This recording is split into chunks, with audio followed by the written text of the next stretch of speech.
Yeah, Chaz, as someone who goes up against Brock Bowers constantly in practice and also lives with him, what is it about him that maybe pushes others to try to match or meet his, competitiveness, intensity, excellence in terms of, going against him, being around him, and sort of elevating yourself to match it? He never complains, no matter how many reps he gets. No matter the situation, what he has in a play, he never complains about it, and he's always back for the next snap. Chaz, we talked to you back in the spring about you being the veteran of the outside linebackers. How much more comfortable do you feel sort of leading those guys and having had the last few months, having had the summer as an older guy in the ring? Coming to the spring, I was more of a lead by example kind of leader in my room because I obviously didn't have to talk because there was no one. But going into summer and coming out of spring, I realized I had to be more of a vocal leader. I got to be more of a leader in the young guys and teach them how it's done. You were a guy, just like a lot of people in Georgia, having to wait for their opportunity. And what have you seen from Marvin Jones and Darius Smith, like those guys that have had to wait for their opportunity and could see increased roles this season? They just both of them put their head down and work. Darius is naturally blessed, with speed and length. Marvin's a great pass rusher, great football player. Both of them, just like everybody else, normally have to wait their turn, but they didn't complain a single play along the way. Yeah, it's pretty well known you're an extremely hard worker yourself. I'm curious where that comes from, who instilled that in you, and who would you attribute that to? I attribute it to my dad, Joe Sargent, 25 years in the military. Kind of instilled that in me from a young age that nothing comes easy.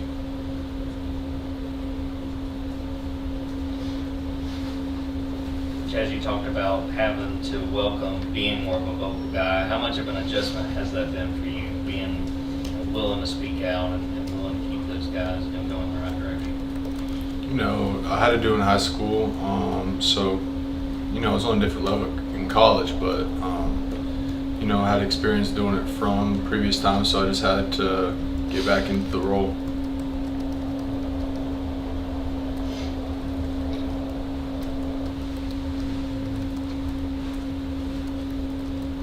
Chad, you may have answered this earlier, like in spring or something, but what was Nolan Smith's marching orders, so to speak, as far as being now the gatekeeper, I guess, of that outside linebacker room?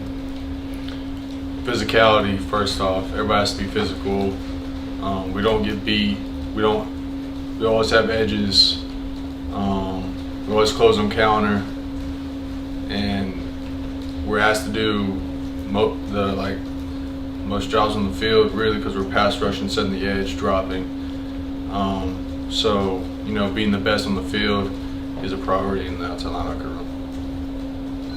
We just got done talking to Jalen. That's a football player that's already has the pass rushing skill set, moving back to inside linebacker and learning that position. You were kind of the opposite. You were an inside linebacker your first 3 years, I believe, in high school. Worked your way down towards the line of scrimmage. How's that transition been for you? And do you feel like you're kind of at a point where your skills are really refined? In high school I played through 3 stacks, so first, second down, step backer, and third down I get down in 3-4. But I feel like there was a role that I had to play last year and previous years as covering because we had great pass rushers and Robert Bill, Owen Smith, so that was already filled. So I just played my role.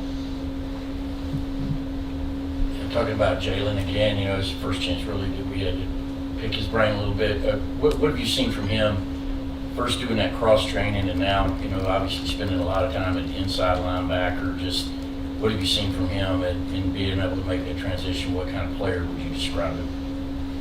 Going from outside backer to inside backer, the pass rush helps you. Obviously, inside backer because you run a lot of cross dogs, a lot of inside backer blitzes and simulated, but that's going to help him in the inside backer room. There's more coverage in the inside linebacker room, more mental, capacity you have to have. But he's up for the task.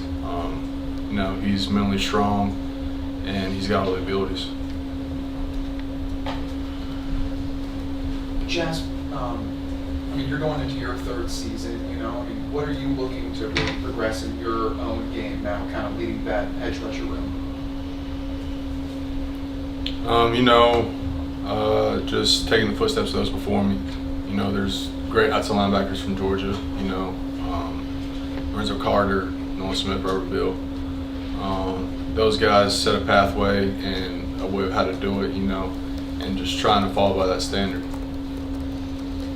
Two kind of non-football sort of related questions. One, the number 32, where did that come from for you? And then secondly, we always hear about how competitive Bowers is and doesn't like to lose at anything. Is there anything you can beat him at consistently when you guys compete outside of football?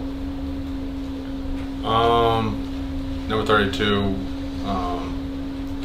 nothing really significant. I just kind of got him when I was younger and kind of just stuck it out, And I also always loved Dante Hightower, Tyrann Mathieu also. I love those guys growing up. And trying to think what I can beat him in. I say fishing. I can beat him in. He beats me in shooting.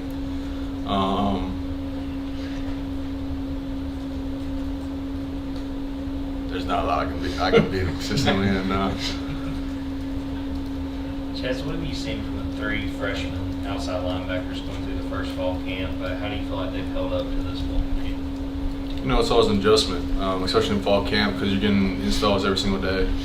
They got to build their mental capacity and obviously their toughness, because we're going on 2 weeks right now of straight practices. So they're just progressing, getting used to the tempo of practice and just putting their head down and grinding every single day. Chaz, got to ask you, if you go back to your dad being a drill sergeant, what was it like growing up in that kind of environment as a young kid? And did y'all do a lot of moving around while he was doing his job?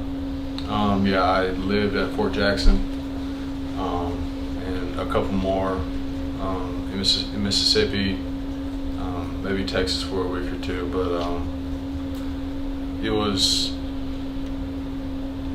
it's kind of difficult because he is on the base most of the day early and then comes back late at night. But it's beneficial in the long run because he instilled everything in me that he would have instilled on his privates or anybody that he's drilling all day. Chaz, when you look to the scrimmage coming up on Saturday, what do you feel like are the big goals for the defense? What do you guys need to accomplish with the season so close? Can you repeat the first part of it? Yeah. Looking at the scrimmage coming up on Saturday, what do you feel like this defense needs to accomplish in that scrimmage, just knowing the season is so close? The season's so close. We got to create an identity for ourselves. We got to say that if we're going to be a run-stop defense, we're going to be a third down efficiency. We got to set the tone for ourselves in that scrimmage, because these scrimmages going into the season really set everything up. So we got to set an identity for ourselves. Got time for two more questions.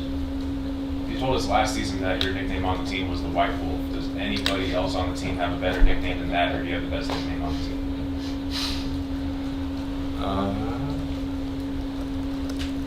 I could say Pop. Pop's a good nickname for him, but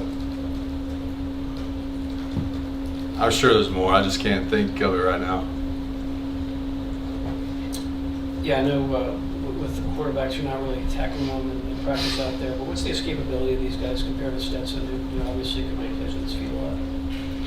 I think that they do a great job in the pocket. We do a great job in practice of putting them in situations where they can roll in and out of the pocket with 9-on-9, 5-on-4 pass rush, put them in situations that they're uncomfortable and being able to put them in situations to succeed. All right, Chaz, thank you. Thanks, Chaz. Thank you, Chaz.